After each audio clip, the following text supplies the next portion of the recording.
Hey there, it's Christian from 7 Gaming Network, and I'm here with another Star Wars Destiny Tactica, and this time we're going to look at the legendary, iconic villain that is Darth Vader.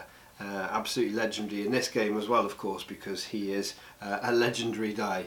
Now we're going to look at his die sides, we're going to look at his ability, we're going to look at his points value, we're going to look at decks you can put him in, we're going to look at ways of using him, ways to play against him, lots to get through with this utterly fantastic character who's definitely one of my favourite Star Wars characters. So let's have a look at these die sides then. So we can see he's got a 2 and a 3 straight up and down melee damage, no modifiers here. So we can see that he's got 2 big damage sides right from the off. And this is followed by then a 2 disrupt side, and that 2 disrupt side is very interesting. That 2 disrupt is bringing some control to the board here, some quite big control with the 2 disrupt side.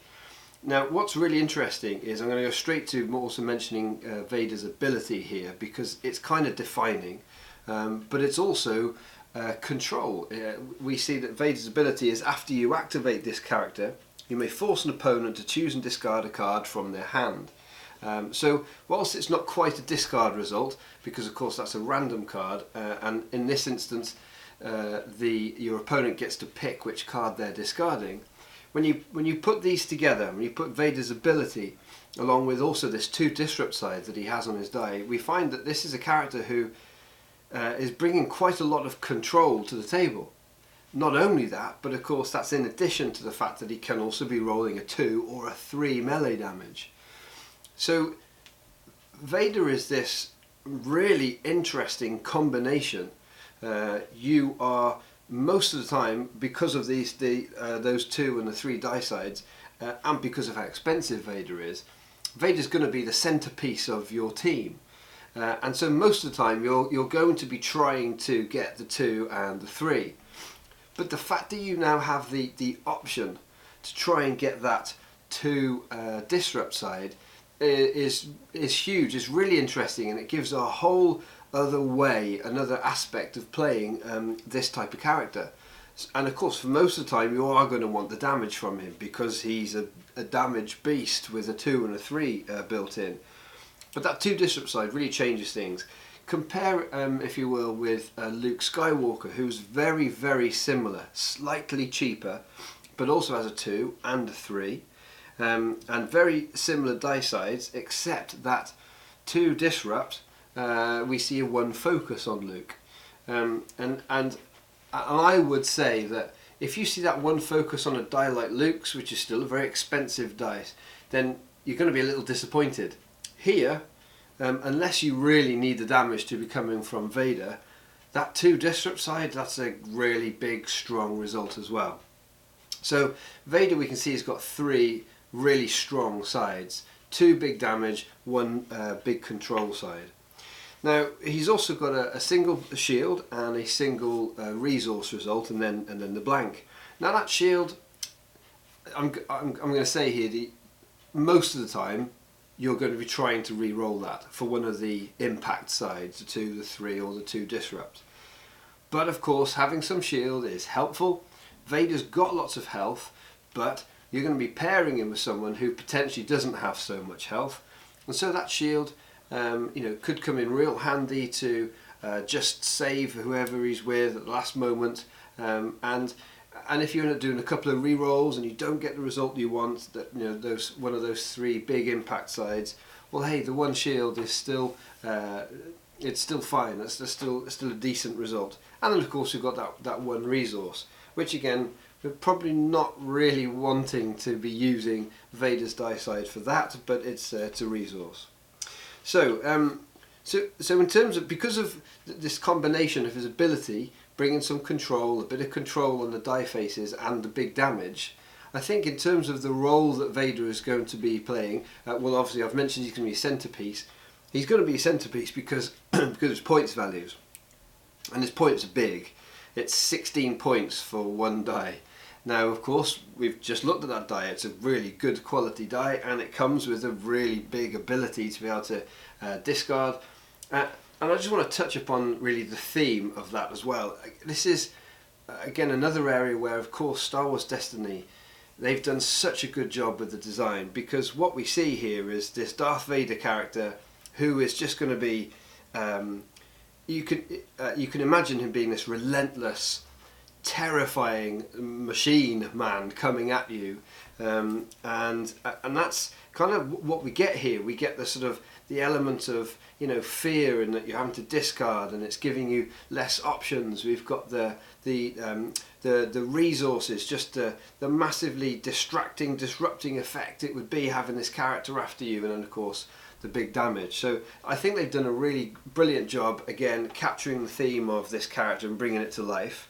But going back to our points values, the 16 points means that we've got some combinations that we can put with him at 16 points, but it's only that one die. And at 2, with the 21 points, there's a real small pool of characters currently, of course, because the Awakening set is the only one that's out at the moment, of characters that we can pair with Vader. But for that 21 points, you are getting 2 fantastic dice. I mean, that's 2 dice that can put out 6 melee damage alone, if you've got some focus in there or you happen to roll well. So let's just have a little think then about the fact that he's got 13 health. That means he's going to be around a while. What I tend to find is when he hits the table, a lot of people don't want to go after him straight away because he's got 13 health. They know he's going to be around for a really long time, and he's quite difficult therefore to primary, because you've got to put a lot of damage in to get rid of him, and that can really slow down your opponent's plans.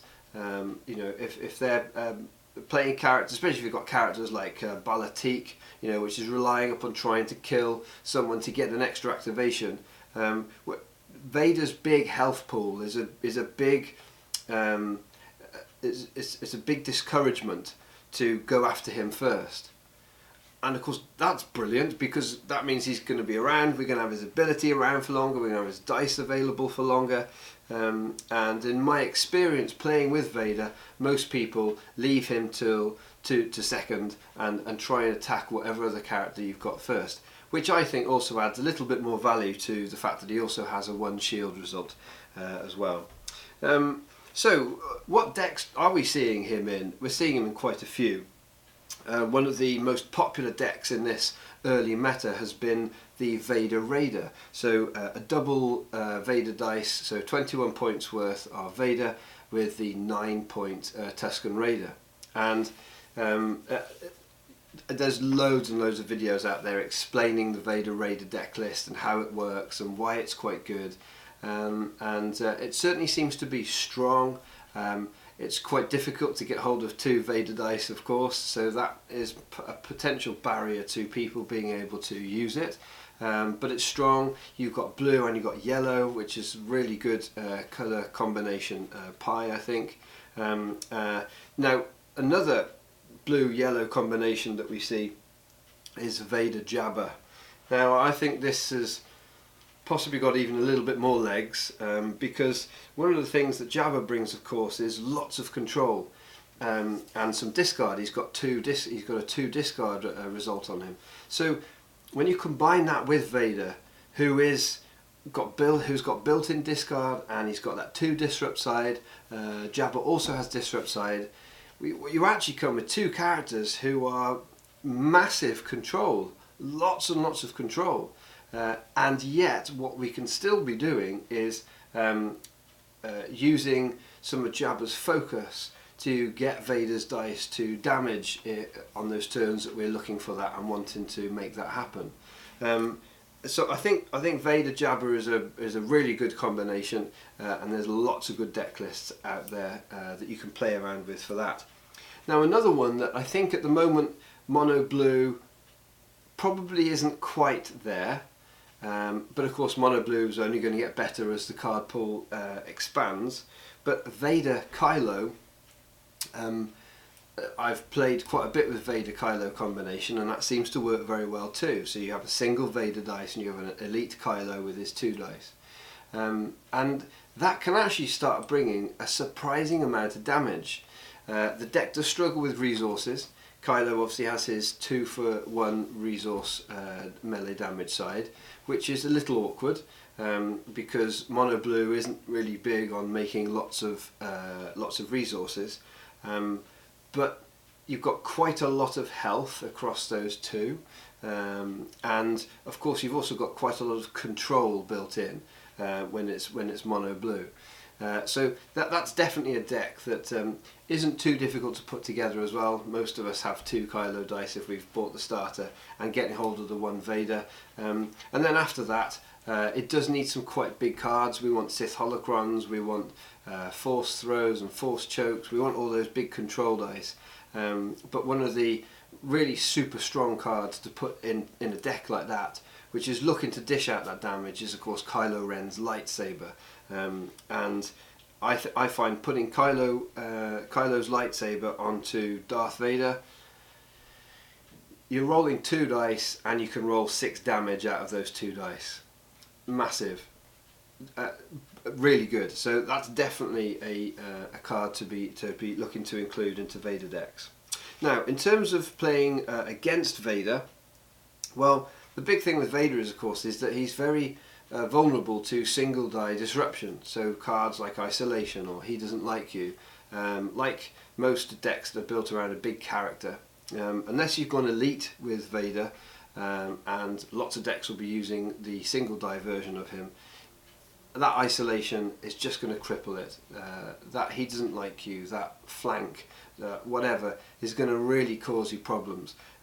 So I think it's a brilliant way of playing against Vader, is if you see cards like that in hand, you just need to hold it and wait until Vader goes, discard something else, and then use that to get rid of that die. He has only got 2 damage sides, so if you've got dice modification or mitigation cards that are going to like re-roll Vader, it's not terrible. If he's rolled a 3 damage side, you know, when you've got an unpredictable for re-rolling a die, I think you can get a lot of value out of that, because there's still a good, you know, you've still got a 2 in 3 chance that he's not going to roll damage when you re-roll the dice. So I think that can be that can actually work surprisingly well in controlling Vader and making sure he doesn't dish out the damage so much. And as a little aside, if you know that Vader is big in your meta and you're coming across lots of Vader decks, Prized Possession is a really brilliant card against these single big characters, especially if they're only using the 1 die. Prized Possession can really take Vader out of the game, and that's enormous if you can build a deck and control your meta with answers like that. That's really teching against your meta, as you'd say. In terms of getting the most out of Vader, well, undoubtedly he needs to be the sort of centerpiece of your team. You're going to be building around him. He's probably going to be the primary damage output of your side as well. A really nice card that you can have in a Vader deck is the Force Strike, which allows you to turn one of your die sides to a melee damage and then resolve it if you wish. I'll just point out, you don't have to resolve it there and then. So you could actually turn it to its 3 side, leave it, and then do something else that's going to allow you to get more value out of it. Perhaps something like Power of the Force, or maybe No Mercy would be another good one. And No Mercy, of course, in a mono blue deck is devastating when you can be adding all of that damage to a 3 damage side. And you could even have the combo of Emperor's Favour to give you a bigger hand size, and then you know, get that 3 result, and then be discarding 5 cards to your No Mercy, and that's potentially 8 damage in one go there for you know, a grand total of 2 resources. and your hand of cards.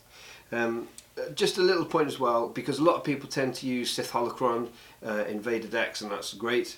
It's an amazing card, it needs to be in there. And Mind Probe, another really powerful card. Just be aware that there's obviously some anti-synergy with Vader's discard and the Mind Probe special. So I would suggest, if you're playing a deck with Mind Probe in, try and get the Mind Probe onto whoever is with Vader, because you don't want to activate Vader, make them discard a card, and then want to be resolving your Mind Probe. You kind of want to be doing that first and then activating Vader afterwards, really to get the most out of that combination of cards, if that's what you're using. Anyway, so there's a few tips and hints on how to use Vader, some things you can do to try and play against him. Undoubtedly, he is a huge character. He's going to be an absolutely iconic character throughout the rest of this game. He's got great dice, he's got a great ability, he is big points, but hey, we can work around that. And of course, as the pool enlarges, we're going to have more and more characters that we can start slotting in and experimenting with him. So that's Vader. As ever, if I've missed anything out, you think that's another great hint, tip or hint that you've found, please do add it into the comments there. We want this to be a resource for players new to the game. And if you ever want to get in touch with me, you can either leave something on the comments, or you can contact me. My online handle is PeaceLord, and you can get hold of me through the Knights of Ren Discord channel, which incidentally is a great place to pick up a game on Tabletop Simulator or Star Wars Destiny if you've got that. Anyway, until next time, keep enjoying Destiny.